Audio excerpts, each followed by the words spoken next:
tai, ką supranti, gali kontroliuoti.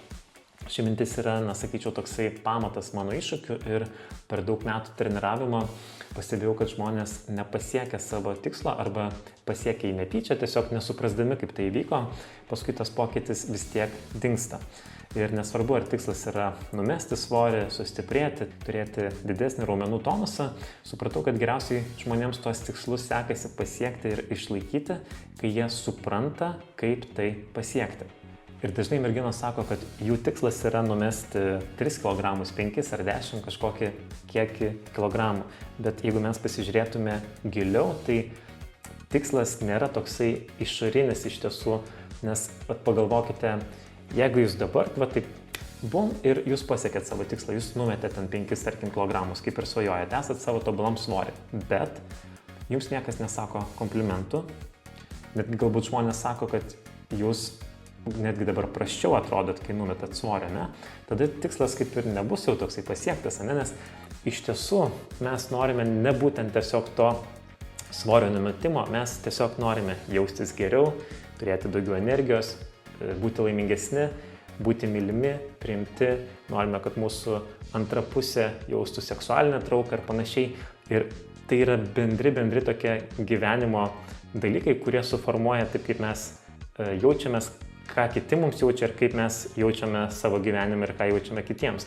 Tai dėl to tai yra toksai bendras dalykas ir nereikėtų koncentruotis tik tai į tuos kelis numestus kilogramus, bet bendrai reiktų koncentruotis, kaip aš noriu gyventi, ką aš noriu jausti, kokius įpročius noriu išsiugdyti, kad aš tiesiog turėčiau laimingesnį gyvenimą.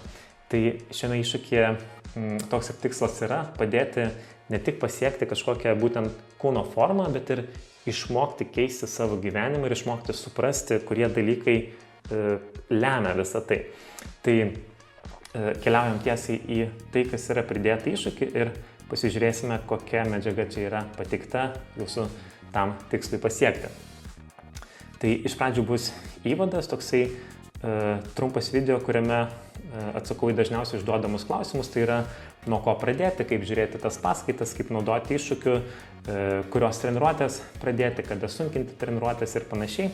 Toksai bendras įvadinis video yra. Ir tada yra paskaitos, paskaitų čia yra 11. Ir čia mes mokinamės viską, kas yra svarbu, ne tik numesti svorį, sustiprėti, geriau jaustis, turėti daugiau energijos, geresnę nuotaiką, bet ir kaip turėti daugiau motyvacijos. Ir tą motyvaciją mes galėsim pritaikyti ne tik kaip sportuoti, daugiau norėti, bet ir kaip turėti motyvacijos, pavyzdžiui, vystyti savo verslą ar siekti geresnių santykių, asmeninio tobulėjimo siekti ir panašiai, nes pats tas dalykas, išmokus jį mes galime jį pritaikyti bet kam.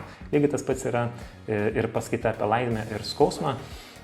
Pasinagrinėsime, kaip jaustis laimingesniu, kodėl, pavyzdžiui, turtingi žmonės dažnai būna depresijoje ir kaip netapti tuo depresuotu žmogum, kuris nieko nebenori gyvenime, nesvarbu, ar jisai ten turi pinigų ar ne, bet būna, kad žmonės tiesiog praranda tą norą tiek ir sportuoti, tiek ir rūpintis savimi ir panašiai.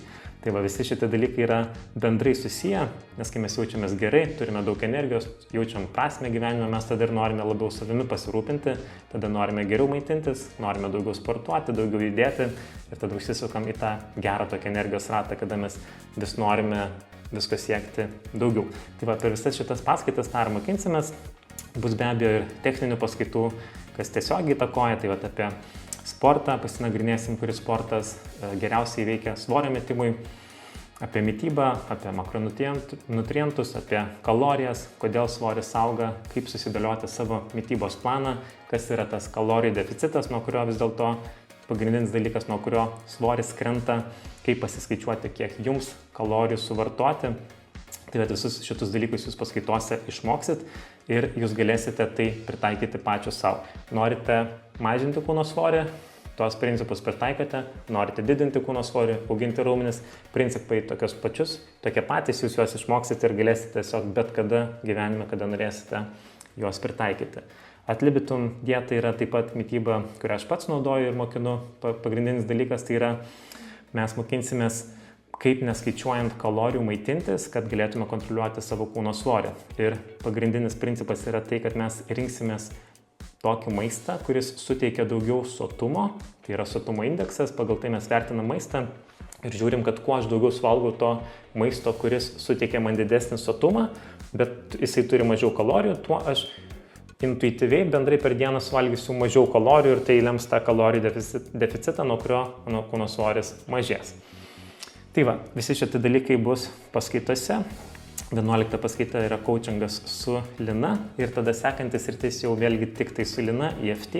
Tai yra emocinės laisvės technika, tai yra praktika, kurią galima naudoti labai daugam. Pagrindė mes ją galime naudoti savo įsitikinimų keitimui.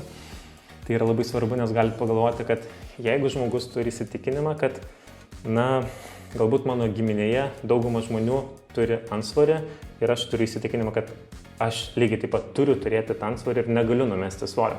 Ir tada žmogus tiesiog per gyvenimą eidamas, jisai daro tokius pasirinkimus, kad jisai ir turi tą antsvorį, nes jisai yra įsitikinęs, kad kitaip būti negali. Jisai numeta svorio, paskui atauga svoris ir taip eina per tos ciklus, nes jisai tiesiog taip elgiasi. Tai visų pirma, mes galime pakeisti tą savo įsitikinimą, kad aš kaip ir visi žmonės galiu pasiekti tai, ką aš noriu, tiesiog mums reikia išmokti principus ir juos pritaikyti. Tai va, taip pat tą EFT praktiką galima taikyti paprasčiausiai streso mažinimui, aš naudoju kartais prieš miegą, jeigu turiu per daug minčių, jeigu buvo kokio nors streso daugiau dienos metu ir aš jaučiu nerimą, tai galiu tiesiog kelias minutės skirti ir nusiraminti, kad lengviau užmigčiau. Tai bus praktikos ir šablonas, kaip to naudosit ir galėsit išmokti tiek ir pagal video pasidaryti kartu, arba paskui išmokti atskirai spręsti savo problemas. Ir toliau jūsų laukia treniruotės, tai iššūkis trunka 12 savaičių, tai ir visas 12 savaičių gausite kiekvienos savaitės planą, tai yra 5 jėgos treniruotės ir papildomai lankstumo ir pilvo preso treniruotė. Jos nėra būtinos, nes svarbiausia mums atlikti yra tas jėgos treniruotės, nes tai formuoja mūsų kūną labiausiai. Tai kiekvieną savaitę bus įkelta atskiras planas, sekmadienį kelsiu visas 7 treniruotės ir jūs galėsite pasirinkti pagal save, kada jas atliksite. Galite arba kiekvieną dieną sportuoti, arba jeigu norite sportuoti rečiau, bet ilgiau, galėsite tiesiog apjungti po 2 treniruotės ir tiesiog tada treniruotė truks apie valandą laiko, tai galėsit pasirinkti pagal save. Ir šitus iššūkius aš darau jau 3 metus. Tai pastebėjau, kad buvau prieš tai daręs iššūkius, kai tiesiog padariau skirtingų lygių planus, pavyzdžiui, ten 1, 2, 3, 4 ir tada merginos pasirinkusios savo lygį kartodavo tą savaitės planą ilgesnį laiką, bet pagal atsiliepimus supratau, kad merginoms labiausiai patinka skirtingos treniruotės, kai truputį yra tas pokytis, nes jos nežino, kokia treniruotė laukia, tada daug didesnė yra motyvacija tęsti tas treniruotės. Tai būtent dėl to grįžau prie šito koncepto, kad kiekviena savaitė yra šiek tiek skirtinga. Tai tos treniruotės mes filmuojam skirtingas, kad jums būtų įdomiau. Ir be abejo, nebus taip, kad visi pratimai pastovi vis skirsis, dauguma tų bazinių pratimų liks tų pačių, tačiau šiek tiek kis treniruočių struktūra, kaip tos pratimus atliekam, tempas ir panašiai, tiesiog tam, kad būtų jums įdomiau ir kad vis tiek mūsų pagrindinis tikslas yra sportuoti visą gyvenimą, o ne tik tai tas 12 savaičių pasiekti kažkokį tikslą, tai noris ir padaryti tokias treniruotės, kad jums būtų įdomu sportuoti ne tik dabar, bet ir toliau. Ir paskutinis skyrius yra receptai, tai bendrai apie mitybą mes mokinamės viską paskaitose, kaip jūs galite savo individualiai tai, ką jūs valgote, pakeisti, pritaikyti, pridėti, atimti, tam, kad pasiektumėt savo tikslą, bet papildomai bus pridėti receptai, tiek ir pusryčiam, užkandžiam ir pietums vakarienai, tam, kad jūs galėtumėt arba naudotis vien tik tai tais receptais, jeigu jums tai tinka, arba tiesiog kartais pakeisti, arba tiesiog bendrai pasižiūrėti, kad čia yra patiekalas, pavyzdžiui, ten varškitukai, tenais yra 500 kalorijų ir yra 40 gramų baltymų. Jeigu aš darausi varškitukus, aš galiu pasižiūrėti, kokie čia geri ingredientai turi mažiau kalorijų, kad gavosi toksai mažai kaloringas patiekalas, bet su daug baltymų, su sveikaisiais riebalais ir panašiai. Tai receptai yra pavyzdiniai, jie yra be mėsos ir žuvies, nes mes su Lina taip maitinamės, tai jais galite naudotis tiek, kiek jums reikia. Ir vėlgi tenais yra papildomai mokomasis video, kaip tais receptais naudotis.